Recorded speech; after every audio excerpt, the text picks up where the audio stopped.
Hello and welcome to economics by Chandan Pathak classes right. So hope so कि आप सब बहुत अच्छे होंगे और बहुत बेहतरीन होंगे। तो स्टार्ट करते हैं इस साल का, जहां हम लोग डिस्कशन करने वाले हैं क्लास 12 के इकोनॉमिक्स के सिलेबस के बारे में। और इस साल सबसे यूनिक चीज़ जो मैंने की है वो ये करी है कि यूट्यूब पे जितने बच्चे जो आते हैं, जो लिमिटेड कंटेंट देखना है, लाइक जैसे कि जिनको जो भी पढ़ना है, सिर्फ उसी को देखने के लिए मैंने एक ऑप्शंस ओपन कर दिया है आप सबके लिए। दैट इज क्या है कि आपकी वीडियो में जो नोट करिएगा, अगर आप वीडियो पे स्क्रीन पे टच करेंगे तो टाइमलाइन चल रही होंगी। आप उस टाइमलाइन के हिसाब से जो भी पार्ट उस वीडियो को आपको वॉच आउट करना है, आप वो वॉच आउट कर सकते हैं। सो सिलेबस स्टार्ट करते हैं हम लोग, और बहुत ही इंजॉयबल वे में पढ़ेंगे क्लास 12 इकोनॉमिक्स का। And the best thing is that the Abraham Lincoln का कहना है, the best way to predict your future is to create it, right. अगर आपको बेहतरीन करना है तो फ्यूचर को आप क्रिएट करिए, राइट। और होप्स हो कि आप इस कॉट के साथ आगे चलेंगे और मेरे साथ जुड़े रहेंगे। और वीडियो जितने भी अच्छे लगेंगे तो आपकी फीस क्या है, like and subscribe, right, and share with your friends. So macroeconomics आपके पास क्लास 12 इकोनॉमिक्स में है, एंड दूसरी बुक है आपके पास इंडियन इकोनॉमिक डेवलपमेंट की। मैक्रो इकोनॉमिक्स एक अलग पार्ट है एंड इंडियन इकोनॉमिक डेवलपमेंट अलग पार्ट है। दोनों ही बुक को समझने के लिए आप अगर नोटिस करेंगे तो जैसे कि एक इकोनॉमी को एक जो इंजन ऑफ ग्रोथ होता है वो क्या होता है, जीडीपी होता है। जैसे कि आप राइट हैंड में मेरे देख रहे हैं एक जो डायग्राम आपके सामने प्रेजेंट किया गया है, राइट। वो इंजन क्या है, जीडीपी है। तो अब आप सोच रहे हो कि व्हाट इज जीडीपी, है ना। तो यही चीज है जो हम एक अलग तरीके से यूनिक वे में चीजों को समझने की कोशिश करेंगे। एंड मैक्रो इकोनॉमिक्स के अंदर हम लोग क्या पढ़ेंगे, जहां पर हमारे पास पूरा ओवरऑल इंडिया के बारे में पढ़ने के लिए हमें मिलने वाला है, और वो हम आगे फर्दर पार्ट में डिस्कस करने वाले हैं, राइट। सो अब ऐसा नहीं करना है आप लोगों को कि एग्जाम से 12 घंटे पहले आपका दोस्त आपको सिलेबस बता रहा है और आप जाकर के इंपॉर्टेंट क्वेश्चंस की वीडियो वॉच आउट कर रहे हैं। तो बिल्कुल भी ऐसा नहीं करना है, राइट। मूव ऑन करते हैं। और अब आप सोच रहे हैं कि मैं जो मीम्स है आपके लिए क्यों लाया हूं, क्योंकि आपको बड़ा ही इंटरेस्टिंग लगने वाला है। जैसे कि आप नोटिस करेंगे व्हाट इज मैक्रो इकोनॉमिक्स, है ना। अब क्या बोला गया, एवरीथिंग। अब आपको एक बात दिमाग में पिंच कर जाएगी, है ना, यार, हाँ सॉरी, स्टिक कर जाएगी। अब कहोगे what is macro economics, everything, है ना। एवरीथिंग मींस क्या। अब एवरीथिंग मींस क्या है कि आपको ये चीज आने वाली क्लास में समझ में आएंगी। What is macro economics, in simple words sir, everything is macro economics, right. क्योंकि मैक्रो लेवल पे, एग्रीगेट लेवल पे हम लोग चीजों को डिस्कस कर रहे हैं। अब इस तरीके से अगर बात करते हैं तो आप नोटिस करेगा what slow down, I am going so fast, ना। अब इकोनॉमी क्या कर रही है, स्लो डाउन हो रही है, बट क्या है, मैं तो फास्ट चल रहा हूँ। अब जैसे कि यूएस की इकोनॉमी है ना, अब हम लोग क्या बात करें, स्टैगफ्लेशन। अब स्टैगफ्लेशन क्या होता है, फर्दर जो क्लास होंगी उसमें हम उसके बारे में भी डिस्कस करेंगे। अगर आज टाइम मिलेगा तो बता दूंगा, नहीं तो कोई वीडियो में कमेंट कर देना, मैं फिर उसमें डिस्कस कर लूंगा। तो ये मीम्स है जो कि बहुत इंटरेस्टिंग है, राइट। अब जैसे एक लड़का कहता है कि lands money at a fix interest rate, next day unanticipated inflation, है ना। अब सपोज करिए कि आपने अपने पैसों को बैंक में एफडी करा दिया, राइट, फॉर एन एग्जांपल 5% पे। अब पता चला कि इन्फ्लेशन इंक्रीज कर गया है। इन्फ्लेशन इंक्रीज करने से क्या हुआ कि सेंट्रल बैंक ने क्या करा, रेट ऑफ इंटरेस्ट इंक्रीज कर दिया। तो सेंट्रल बैंक ने जब रेट ऑफ इंटरेस्ट इंक्रीज कर दिया है, तो अब क्या हुआ आपके सामने, प्रॉब्लम प्रॉब्लम ये हो गई कि यार बैंक ने भी क्या करा, रेट ऑफ इंटरेस्ट बढ़ा दिया। अब बैंक ने रेट ऑफ इंटरेस्ट क्यों बढ़ाया, मनी सप्लाई को रिड्यूस करने के लिए। अब यार ये क्या है, तो ये चीज वही है, जब आप कॉन्सेप्ट को क्लियर करेंगे, है ना। तो अब क्या करना पड़ेगा, कोई नहीं यार, मैं पुराने वाली एफडी को तोड़ करके नए वाले रेट पे एफडी कराता हूं, है ना। तो मैक्रोइकोनॉमिक्स में देख रहे हैं ना आप सब क्या क्या चीजें हैं, राइट। अब वेन आप बहुत सारे बच्चे जैसे क्लास 12 में आ गए ना, तो क्लास 12 में क्या है, माइक्रो इकोनॉमिक्स, क्लास 12 में क्या है, मैक्रो इकोनॉमिक्स। इसमें बड़ा अच्छा एक मैं बात बताता हूँ। एक्चुअली में क्या है कि सीबीएसई के ही सिलेबस में सिर्फ ऐसा है कि क्लास 12 में मैक्रो इकोनॉमिक्स के साथ इंडियन इकोनॉमिक डेवलपमेंट है, जबकि क्लास 11 में माइक्रो इकोनॉमिक्स एंड स्टैटिस्टिक्स है।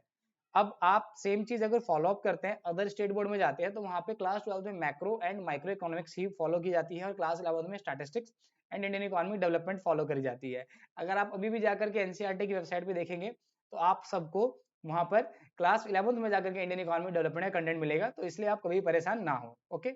सो अब यहाँ पर जैसे कि हमारे पास इंडियन इकोनॉमी में हमारे पास आखिरी चैप्टर जो है उसमें आएगा, तो आपको बड़ा ही मजा आने वाला है वहां पर देख करके कि अब एक मेम कह रहा है 1960 में पाकिस्तान स्टेट्स का जीडीपी पर कैपिटा इंडिया से ज्यादा था, और आज इंडिया इतना आगे कैसे निकल गया, राइट। फिर यहाँ पर क्या क्या, आज भारत ने पाकिस्तान को जीडीपी पर कैपिटा में इतना पीछे छोड़ दिया है। तो इस तरह की चीजें अगर आप इस तरीके से पढ़ेंगे तो आप बड़े ही इंटरेस्टिंग लगने वाला है आप सबको, राइट। और मेरा नाम चंदन पाठक है, और आप मेरे साथ इकोनॉमिक्स के लेक्चर्स देखेंगे। More than 50 lakh plus students को मैं टीच करता हूँ, 13 ईयर प्लस टीचिंग एक्सपीरियंस है, लाइक अब तो ज्यादा हो गया खैर। और 8 प्लस बुक्स मेरी हैं। और बुक्स के लिए जो मेरी पर्सनल बुक्स है वो आपको डिस्क्रिप्शन में ही मिलेंगी। मैं ये नहीं कह रहा कि मेरी बुक से लेके पढ़ो, ओके। और हाँ, आप गो थ्रू कर सकते हो, आपको लगता है कि लेना चाहिए, लेटेस्ट कंटेंट अपडेट होता रहता है, वो आप गो थ्रू कर सकते हैं। और ये मेरी क्लास 11th की सारी बुक है, Hindi medium and English medium में, और बहुत सारी बुक्स अभी लेटेस्ट आने वाली हैं, पाइपलाइन में है। और इसके अलावा अगर किसी को बुक्स एंड क्लास के लिए कुछ भी पूछना हो तो व्हाट्सएप मुझे कर सकता है, डिस्प्ले पे नंबर है। और इसी के साथ मैं आगे चल रहा हूँ और सिलेबस को मैं अब इन डेप्थ एक्सप्लेन करने वाला हूँ, जहाँ पर आपको बहुत मजा आने वाला है। तो होप सो कि आप सब इंजॉइंग करेंगे मेरे साथ। तो अब बात करते हैं फाइनली आपके जो बेसब्री से आपको इंतजार था, जिसको हम बोलते हैं इकोनॉमिक्स क्लास 12th का सिलेबस। और मैं उम्मीद करूंगा कि आप इसको बहुत अच्छे से समझेंगे और बहुत अच्छे से बारीकी से कवर करेंगे। तो क्लास 12th का जो 2024-25 का सिलेबस है, आपको बहुत सारे लोगों ने बताया होगा। मुझे नहीं पता कितने लोगों ने बताया है और कितने तरीके से बताया है, बट हाँ, आपको ये वीडियो देखने के बाद आपको इतना मजा जरूर आने वाला है कि आप अच्छे से चीज़ों को कर पाएंगे। तो होप सो आप चीज़ों को समझेंगे भी मेरे साथ और अच्छे से इंजॉय भी करेंगे। ओके, मूव ऑन करते हैं। तो क्लास 12th का जो सिलेबस है हमारे पास क्या क्या होने वाला है, तो हमारे पास क्लास 12th के अंदर दो बुक है। ऑलरेडी मैं आपको बता चुका हूँ 2024-25 के अंदर introductory macro economics and Indian economic development है। आपकी नॉलेज के लिए मैं आपको एक बात बताता हूँ यहाँ से। आप बेस्ट तरीका क्या है आपके पास कि आप पुरानी बुक को भी गो थ्रू कर सकते हैं, कुछ नया नहीं है, बट कोशिश करिए कि जो लेटेस्ट डाटा है, लेटेस्ट डाटा क्या है ना, कि देखा होगा आपके बहुत सारे फ्रेंड स्टॉक मार्केट में पार्टिसिपेट करते हैं ना, बहुत सारे आपके फैमिली में मेंबर्स होंगे स्टॉक मार्केट में पार्टिसिपेट करते हैं। लास्ट ईयर एनएससी का बड़ा अच्छा क्वेश्चन आया था। पोर्टफोलियो इन्वेस्टमेंट क्या है, पोर्टफोलियो फॉरेन इन्वेस्टर क्या कर रहे हैं, इंडिया से इनफ्लोज को इंडिया से फॉरेन पोर्टफोलियो इन्वेस्टमेंट्स को निकाल रहे हैं, इससे इंडिया की करेंसी पे क्या इंपैक्ट पड़ने वाला है। आप सोचोगे यार ये तो मेरे सिलेबस का क्वेश्चन है ही नहीं। भाई क्यों नहीं है, आपने पढ़ा क्यों नहीं, आपको पढ़ना चाहिए ना। तो हमारे पास दो बुकें हैं, introductory macro economics and Indian economic development. Honesty बताऊं, ऑनेस्टी के साथ, तो इंट्रोडक्टरी मैक्रो इकोनॉमिक्स बहुत कॉन्सेप्चुअल बुक है, आपको एक एक टर्म्स को समझना पड़ेगा, आपके फ्यूचर में काम आने वाली है। दूसरी बात, Indian economic development theoretical book है, यहाँ पर आपकी नॉलेज आपको जैसे कि आप micro economics, macro economics and statistics आपने पढ़ ली, बट इनका रियल लाइफ में यूज कहाँ पर होने वाला है, वो यूज आपको सिखाएगा इंडियन इकोनॉमिक डेवलपमेंट में, जहाँ पर आप डाटा को इन डेप्थ स्टडी करेंगे। मेरे पास जब रहेंगे तो आप इंडियन इकोनॉमी को और इकोनॉमिक्स को पढ़ने का तरीका पूरा ही चेंज कर देंगे, ये तो मैं डेफिनेटली आपको बोल सकता हूँ, राइट। अच्छा, बात करते हैं मैक्रो इकोनॉमिक्स की। मैक्रो इकोनॉमिक्स जो बुक है वो आपकी 40 मार्क्स की है, राइट। 40 मार्क्स की जो है, अच्छा प्रॉब्लम क्या है कि मैं व्हाइट बोर्ड के कंटेंट पहले बनाता था, तो व्हाइट बोर्ड के कंटेंट में प्रॉब्लम है क्या कि आजकल का जो आपकी जो जनरेशन है ना, वो इतनी फास्ट फॉरवर्ड लुकिंग है कि वो ना, मतलब व्हाइट बोर्ड पे अगर पीछे गर्दन भी मोड़ो ना ऐसे करके, तो वो कहता है यार टाइम वेस्ट हो रहा है मेरा, है ना। तो मैं कोशिश कर रहा हूँ कि थोड़ा मूव ऑन करूँ आपके साथ साथ और फास्ट करूँ, और मुझे बताना है कि आपको और कहीं पे भी इंप्रूवमेंट देखो। फर्दर क्या है, मेरा तो एक सिंपल सा कॉन्सेप्ट, एवरीडे लर्निंग करता हूँ, है ना। और मेरे पास तो सिनेरियो हर दिन चेंज होते रहता है एज ए इकोनॉमिस्ट, ठीक है। तो चीजों को आप समझेंगे। तो हमारे पास जो मैक्रो इकोनॉमिक्स है वो 40 मार्क्स की है।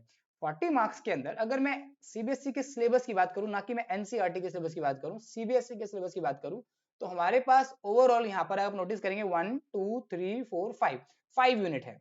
अब 5 यूनिट जो पूरा का पूरा कवर है वो 40 मार्क्स है। और 40 मार्क्स में national income and related aggregate जो है, जिसके बारे में मैं अभी फर्दर डिस्कस करूंगा, बट मैं आपसे एक बात कहूं अगर, तो आप ये बात अपने आप से भी क्वेश्चन पुट अप करिए कि मैं नेशनल इनकम क्यों कैलकुलेट करूं, नेशनल इनकम कैलकुलेट करने के बेनिफिट क्या है। अगर मैं आपसे पूछूं कि आपकी फैमिली इनकम कितनी है, तो आप बोलोगे सर 1 लाख। आपके फैमिली में 5 मेंबर हैं, तो पर पर्सन कितने इनकम आते हैं सर 20,000। अगर ये आपकी फैमिली की इनकम अगर इंक्रीज करती है, तो क्या आपका इससे वेलफेयर इंक्रीज नहीं करेगा क्या, आप क्या इकोनॉमी के अंदर ज्यादा एक्सपेंडिचर नहीं करोगे क्या, बोलो यस। आप ज्यादा गुड्स एंड सर्विस की डिमांड नहीं करोगे क्या, जब आप ज्यादा गुड्स एंड सर्विस की डिमांड करोगे तो उसके लिए आपको क्या ज्यादा लेबर फोर्स नहीं चाहिए क्या उसको बनाने के लिए। जब वो लेबर फोर्स लगेंगे इकोनॉमी के अंदर, तो क्या उनको इनकम के सोर्स उनके पास अवेलेबल नहीं होंगे क्या, बिल्कुल होंगे। और अगर उनको इनकम मिलेगी तो वो कहाँ पे खर्च करेंगे, इस इकोनॉमी के अंदर ही खर्च करेंगे। तो क्या अगर ओवरऑल आपकी फैमिली इनकम इंक्रीज कर रही है, तो इकोनॉमी की भी इनकम इंक्रीज कर रही है। ऐसी अगर हमारी ओवरऑल इंडिया की इकोनॉमी अगर ग्रो करती है जिस पेस से, तो हमारे ऑब्वियस सी बात है कि हमारी इकोनॉमी के लिए वेलफेयर है। तो नेशनल इनकम जानना बहुत ज्यादा जरूरी है। फिर बात करता हूँ मनी एंड बैंकिंग के बारे में। अब मैं पूछूं आपसे कि अगर मनी नहीं थी तो हम एग्जिस्ट कैसे करते थे, तब मनी का कॉन्सेप्ट आया, है ना। यानी कि जैसे आप बार्टर सिस्टम भी बोलते हैं। अब क्वेश्चन था कि बैंकिंग क्यों, बैंकिंग क्यों भाई, आपके जेब में मेरी जेब में हम सबकी जेब में करेंसीज कितनी है ना।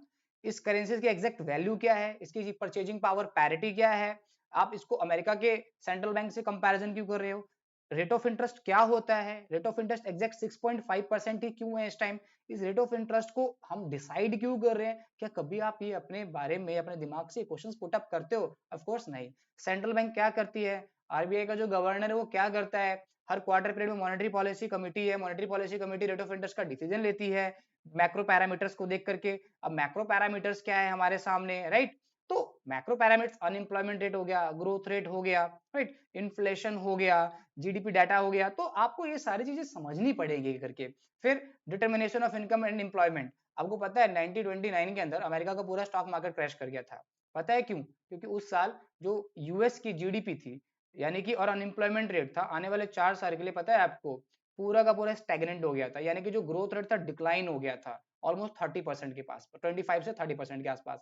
और जो अनएम्प्लॉयमेंट रेट था, बेरोजगारी दर थी, पता है आपको, वो ऑलमोस्ट कम से कम आपका मोर देन 15% तक पहुंच गया था। तो आप सोचकर देखिए, इनके बारे में फैक्चुअल बात करेंगे हम टॉपिक के अंदर, जब हम डिस्कस करेंगे डाटा के बारे में, तो वहां पर हम लोग इसके बारे में डिस्कस करेंगे। और आपको ये चीजें समझनी पड़ेगी कि हम जो चीज पढ़ रहे हैं वो क्यों पढ़ रहे हैं। फिर यहाँ पर हम बोलते हैं लॉर्ड केन्स, है ना, जेम केन्स। जेम केन्स पता है आपको, सबसे पहले उन्होंने इंडिया में यहाँ की जॉब करी थी, इंडिया में ब्यूरोक्रेसी स्टार्ट करी थी, उन्हें ब्यूरोक्रेट बने थे, फिर उसके बाद वो छोड़ के चले गए 2-3 साल बाद। तो ये सारी चीज हमारे इस टॉपिक के अंदर डिस्कशन रहेगा, यानी कि ओवरऑल इकोनॉमी में एग्रीगेट आउटपुट क्या होता है, उसको कैसे कंसीडर किया जाता है, कैसे इकोनॉमी में मल्टीप्लायर इम्पैक्ट डालता है। अगर मैं आपसे कहूँ, पता है आपको, अगर आप एक्स्ट्रा 100 रुपए इकोनॉमी के अंदर डालोगे तो वो 1000 रुपए बना देगा। इस तरीके से बात करता हूँ गवर्नमेंट बजट। और आप तो बहुत लकीस्ट बच्चे हो, क्योंकि इस साल आप इंटरिम बजट भी देखने वाले हो और फुल फ्लैश बजट भी देखने वाले हो। क्योंकि इंटरिम बजट क्या है कि जब गवर्नमेंट, आपको पता है इस साल इलेक्शन ईयर है, तो गवर्नमेंट इस बार क्या होने वाली, चेंज होने वाली है, मतलब सिमिलर गवर्नमेंट आएगी तो भी नए तरीके से आएगी। तो उन्होंने क्या करा, इस बार फरवरी में फर्स्ट आपको इंटरिम बजट प्रेजेंट किया। अब बजट पहले लास्ट वीक में आता था, फिर फर्स्ट फरवरी में आता है बजट। यानी कि मैं आपसे पूछूं कि अगर आपके पास 100 रुपए, तो आप कहाँ कहाँ खर्च करोगे और 100 रुपए आपको मिले कहाँ से, तो आपको इसका हिसाब पता होता है। सेम ऐसी इकोनॉमी को भी पता होता है कि उसको पैसे कहाँ कहाँ से मिल रहे हैं, उसको कहाँ कहाँ पे खर्च करना है।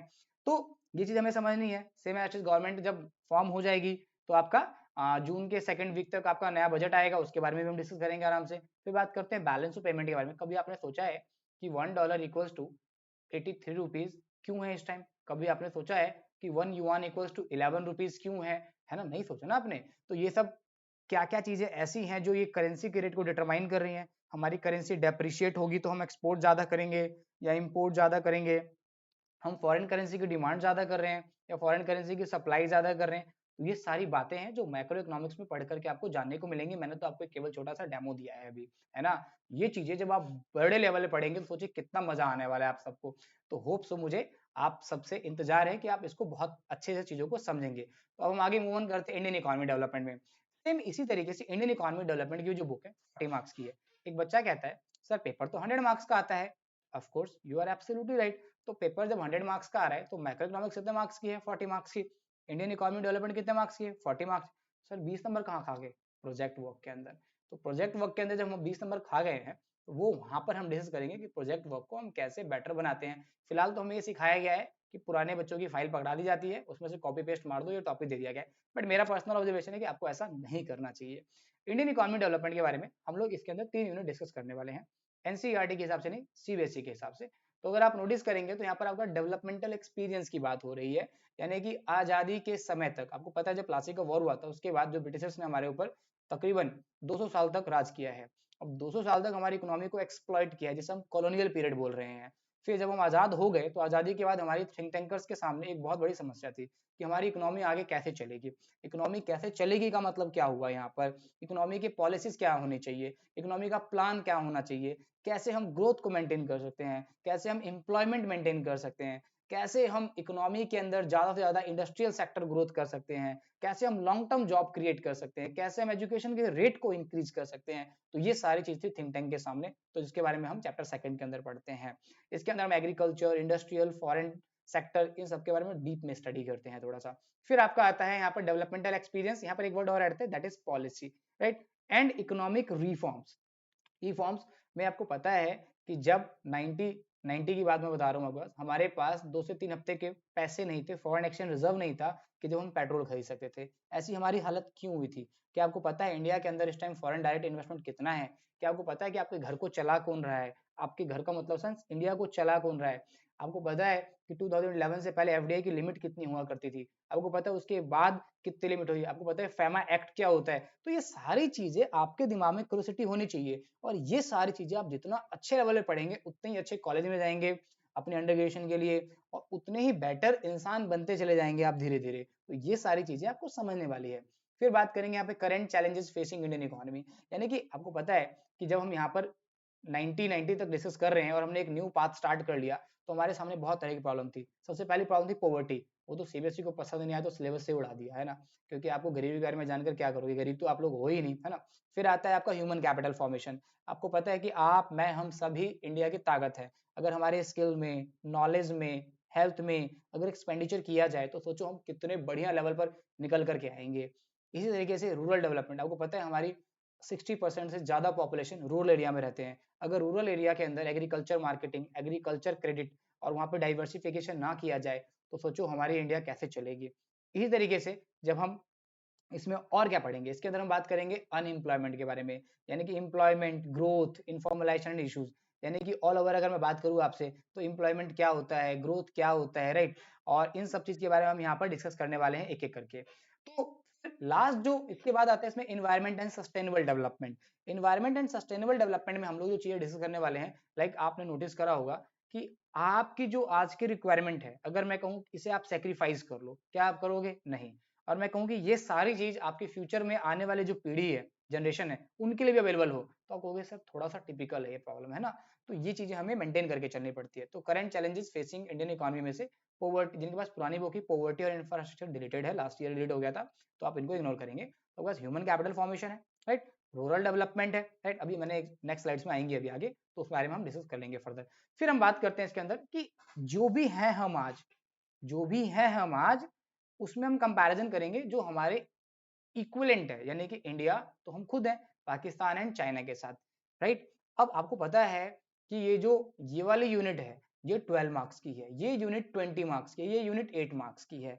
तो इनमें जो मार्किंग स्कीम का क्राइटेरिया है वो भी बहुत सारा चेंज हो रखा है, पैटर्न चेंज हो रखे हैं। मतलब मेरे पास वो सारी चीजें हैं इकोनॉमिक्स के टर्म्स में, इकोनॉमिक्स टर्म्स में, जो आपकी लाइफ चेंज कर सकती है बहुत अच्छे लेवल पर। मैं ये नहीं कह सकता हूं कि जहां हो आप वहीं रहोगे, बट हाँ ये जरूर कह सकता हूं कि जहां हो वहीं भी रहोगे तो बेटर रहोगे, और थिंकिंग एबिलिटी है वो बहुत ज्यादा इंक्रीज करेगी, और आप क्वेश्चंस भी पुट अप कर सकते हो। और मेरा मानना है कि चीज आपको समझनी चाहिए।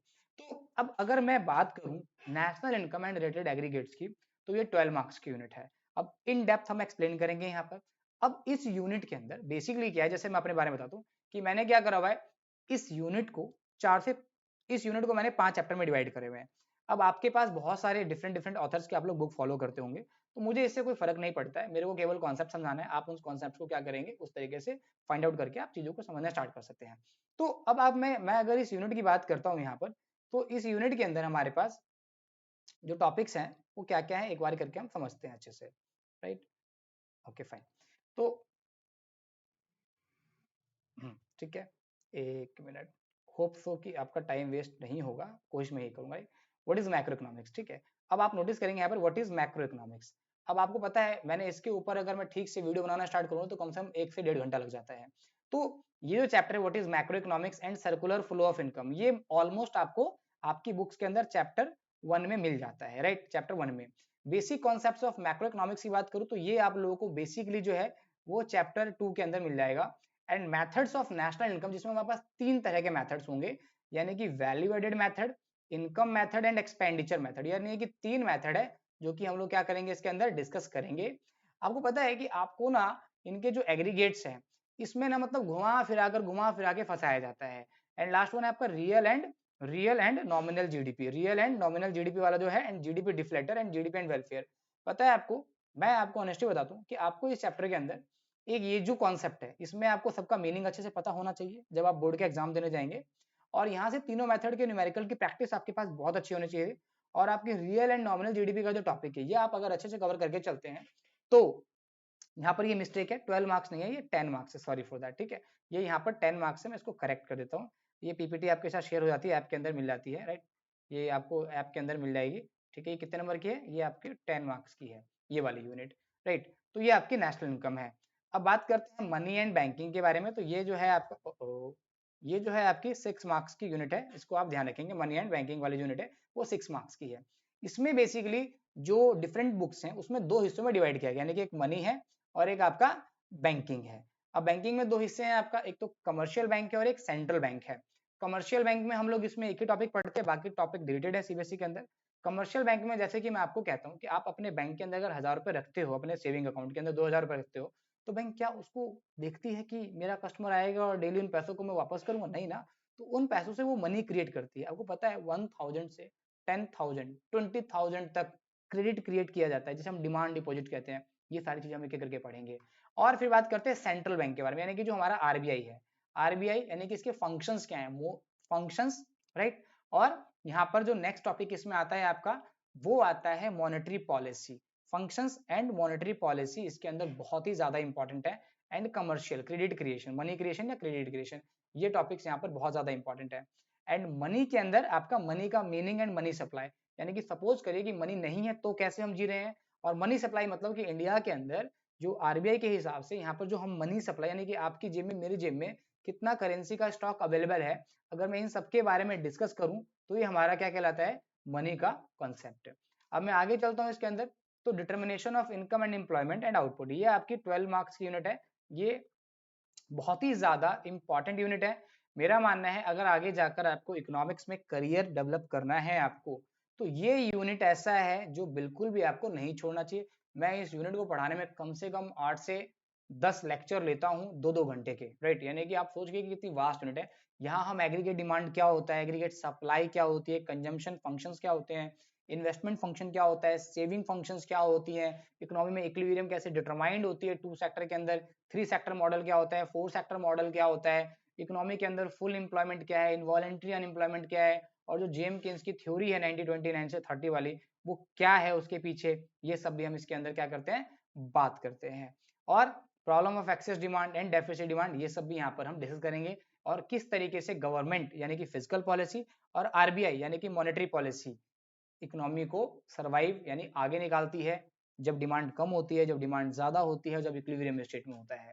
उसके बाद गवर्नमेंट बजट के अंदर गवर्नमेंट पैसा कहाँ कहाँ से कमा रही है, 6 मार्क्स यूनिट है, गवर्नमेंट पैसा कहाँ कहाँ खर्च कर रही है, आपके वेलफेयर पे कितना खर्च हो रहा है, गवर्नमेंट जब ज्यादा खर्च करेगी तो कॉमन सी बात है डेफिसिट में होगी, यानी कि उसको पैसा बोरो करना पड़ेगा, जब बोरो करना पड़ेगा तो इंटरेस्ट पे करना पड़ेगा, क्या वो इंटरेस्ट पेमेंट और जो गवर्नमेंट पैसा उधार ले रही है वो खर्चा किन किन चीजों पे कर रही है, ये सब चीज हम देखेंगे इसके अंदर 6 मार्क्स यूनिट में। नेक्स्ट है आपकी बैलेंस ऑफ पेमेंट, यानी कि बैलेंस ऑफ पेमेंट की जो यूनिट है इसके अंदर लाइक करंट अकाउंट क्या होता है, कैपिटल अकाउंट क्या होता है, करंट अकाउंट की आइटम्स क्या होते हैं, कैपिटल अकाउंट की आइटम्स क्या होती है। कॉमन सी बात मैं कहूँ अगर आपको सिंपल वर्ड में, कि हम जो पैसा बाहर से, मतलब जो चीज हम बाहर से खरीद रहे हैं, हम यहाँ से चीजों को बाहर बेच रहे हैं, बाहर के लोग हमारे में पैसा डाल रहे हैं, हम बाहर से पैसा उधार ले रहे हैं, हम बाहर के पैसा उधार दे रहे हैं, इन चीजों का हमारी इकोनॉमी में बहुत ज्यादा इंपैक्ट पड़ता है, हमारी करेंसी में बहुत ज्यादा इंपैक्ट पड़ता है। इससे पता चलता है कि हमारी करेंसी किस तरीके से स्टेबलाइज हो रही है। क्वेश्चन ये उठता है कि करेंसी का रेट कैसे डिटरमाइन होता है, मतलब फिक्स एक्सचेंज सिस्टम या flexible exchange system. Fix exchange system के थ्रू इकोनॉमी में कैसे हम डिसाइड करते हैं, फ्लेक्सिबल एक्सचेंज सिस्टम के थ्रू हम कैसे डिसाइड करते हैं, तो ये सब चीजें, और $1 इक्वल्स टू 83 रुपीज क्यों है, ये सब यहाँ पर बात करते हैं। मूव ऑन करते हैं हम यहाँ पर इंडियन इकोनॉमिक डेवलपमेंट के अंदर।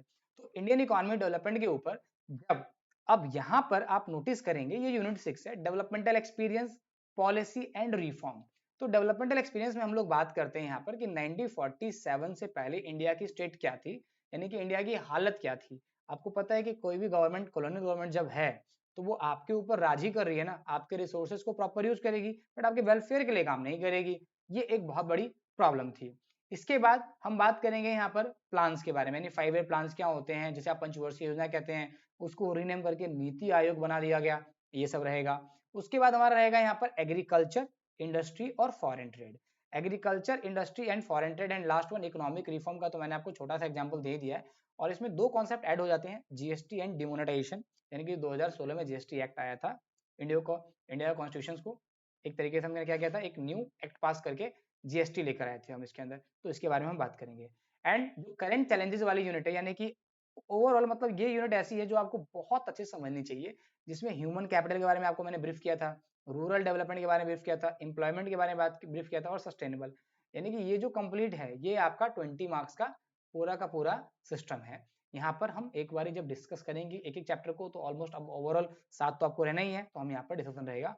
And last one but not least, developmental experience, जहाँ हम लोग बात करेंगे India and Pakistan and China के ग्रोथ मॉडल क्या है, आखिरकार चाइना की इकोनॉमी जो है इस टाइम 30+ ट्रिलियन परचेजिंग पावर के हिसाब से कैसे पहुंच चुकी है, और इंडिया अभी भी 5 ट्रिलियन के आसपास क्यों अटका हुआ है, और क्या क्या चीजें ऐसी हैं, जैसे ह्यूमन डेवलपमेंट इंडेक्स क्या है, जीडीपी ग्रोथ क्या है हमारे पास, राइट। तो इन सब चीजों के ऊपर, पैरामीटर के ऊपर हम डिस्कस करेंगे, और होप सो आपको चीजें बेटर लगी हो। And stay tune, thank you so much for watching this video, have a great day, see you in the next lecture, bye bye.